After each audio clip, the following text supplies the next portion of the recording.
40,000 नाही पण एक 20,000 रुपयाला दे. तू लिहिला का पाडून मागतोय, मला लय पैशाची गरज आहे. माझं वडील ऍडमिट आहे दवाखान्यात. तुला दवाखान्याची अडचण आहे ते मला मान्य आहे. 30,000 गै दे. गई तर लय भारी आहे, मला बी लय पैशाची अडचण आहे. मग जा घेऊन. बरं चालतंय, थोड्या वेळाने येतो, पैसे देतो आणि गै घेऊन जातो. चालतंय.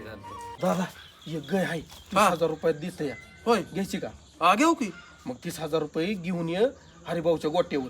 मी जातो पुढं. बरोबर चालतंय, लगेच आलो मी. लवकर या. हो हो हो. हा बाबू बोल की र. हा घरीच आहे. बाबू काय र? बँकेतून घेतले कर्ज, हा पेरू लावला आणि पेरू लावला रोग पडला पेरू.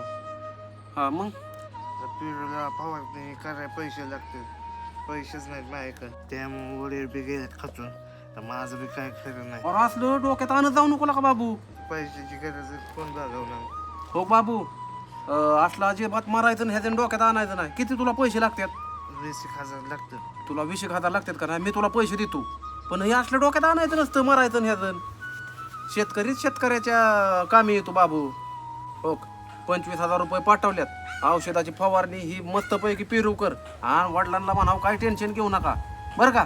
आणि तुमचा पेरू ही गेला का नाही सावकाश मला दे, काय गडबड नाही. हा चालतंय जा, औषध ही मारून घे पेरू. हा मला शेतकऱ्याला लईच मोठं संकट येतं. बरं जाऊ दे, शकऱ्या वाट बघत असेल माझी. बघला का तुझा भाऊ कुठेशी आलाय, मला लय पैशाची अडचण आहे. अरे सांगितलंय त्याला मी, आलाच असेल आता निम्या रस्त्यात आला असेल, येईल की थांबवायचं. नाही तर मला दुसरं गिरायचं. शकरे अरे काय का दादा किती वेळ लावला रे? अरे पण माझं ऐकून तरी घे. काय ऐकून गेला का?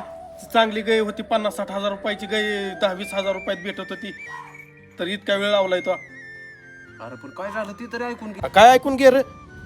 मी का चांगलं काम करायला लागलं की तुझा आडवाच पाय असतो का? प्रत्येक वेळेस का ही तुझी नाटक आहे ती.